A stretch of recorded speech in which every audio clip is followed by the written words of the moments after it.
If you've chosen the Java pathway, we need to get our devices set up to actually write in Java and have it processed, compiled, and all the other fancy things that go on with it done for us. So, without further ado, let's head over to Google Chrome. The first thing that we need to do to get Java up and running on our devices is to download the Java Development Kit, otherwise called the JDK. This is basically all of the code that has Java run properly, its compilers, all of the main documentation and libraries that go along with Java. So search for this and head to the first link, Java SE Standard Edition Downloads. Right now we're on the 15th edition. On our school computers, I believe we're running the 8th edition maybe, but we're going to be working with the 15th just to be up to date with things. So head over under Oracle JDK and click on the JDK download and scroll down to find a list of different devices and operating systems that you can download for. If you're working on Linux or OS X, you can download from one of those, but I downloaded the Windows 64-bit bin.exe.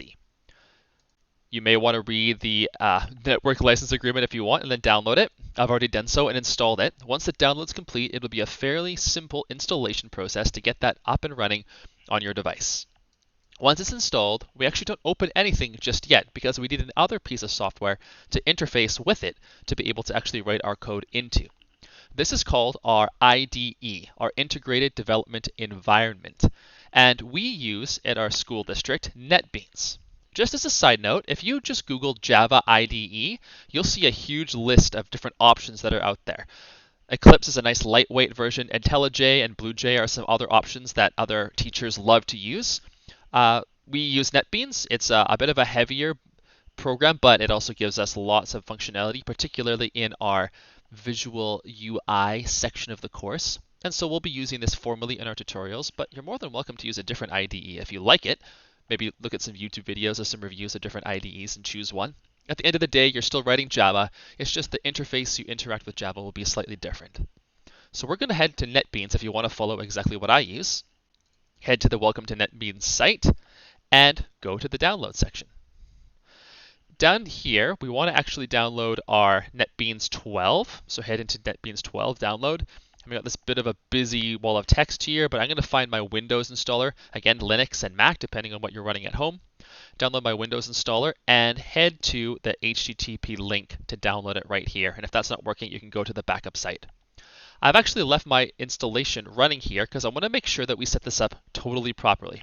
Once your download is complete and you open the installer, it's going to show you this here, and you're going to press Next, accept the terms and license agreement. Again, read it if you like.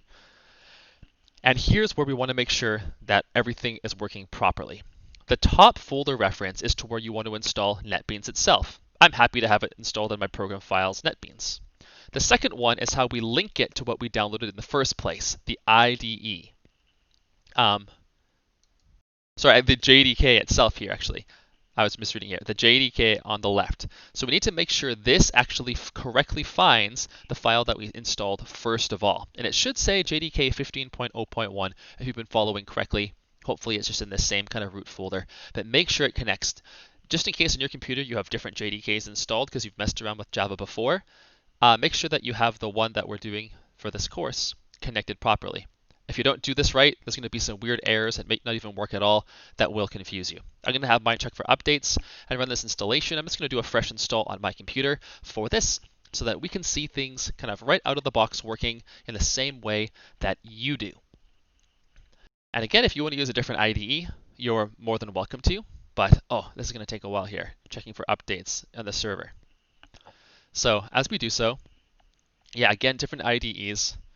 BlueJ is the one that I've heard a lot of other teachers really like in general. I've even seen some use Dr. Java, actually a bunch of these. Eclipse, a couple different options. There's a whole bunch of them. JGrasp, lots of good ones. You'll notice here also Android Studio shows up for Java IDE because Android devices are actually built to run primarily off of Java.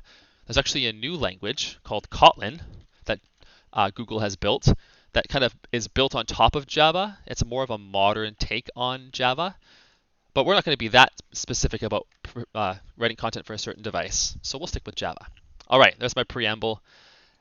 It is now installed, so I'm going to head down and search for NetBeans. Not BattleNet. Apache NetBeans 12.2. Let's pop this open for the first time, and I had a previous version of NetBeans. I'm going to have my settings imported. You might not see that because you might be installing it for the first time. And here we go, into NetBeans. We'll dive into creating a new project soon, and here it wants me to install some plugins. Whenever it shows this, just have them installed. Usually these are required things or really useful things that will pop up. I'll hit finish on mine, and I'm going to head up to File, if it'll let me. It might still be downloading some things in the background. Here we go, and New Project. And here's where we're going to begin with everything that we do in this first section here. You might actually see some projects listed on the side already if you've been working on things in the past, but yours might be empty. I have a few example projects I was messing around with earlier already saved. Under New Project, you're going to see a whole bunch of different options for categories. Java with Maven, Java with Gradle, Java with Ant. So Gradle's kind of meant more for working with Android applications here. And yeah, there's just a bunch of different types of things. We are actually going to work in here. It doesn't really matter particularly right now, but let's go with Java with Maven for this beginning part. I'm just going to call this test project. The project location, you may want to, right off the bat, set a nice location where you store all of your projects. For example, maybe on my PC, under my C drive. Do I have my USB? I do have my USB here. So maybe I will, under our course, actually have a new folder, which I can create right here for my Java projects. And just have one common place to save everything is always a wise idea. Open that folder, save my projects. I'm not going to worry about any of these details down here. This is more for if we actually finish and publish a project. We'll worry about those another time if it's at all relevant. And I'm going to hit finish and let this load up here. And we should see this beautiful source package, project files, other information popping up here. And now inside of my source package, I can right click, go new, Java class, and give it a name. Maybe I'll just leave it as new class for now. And here we go.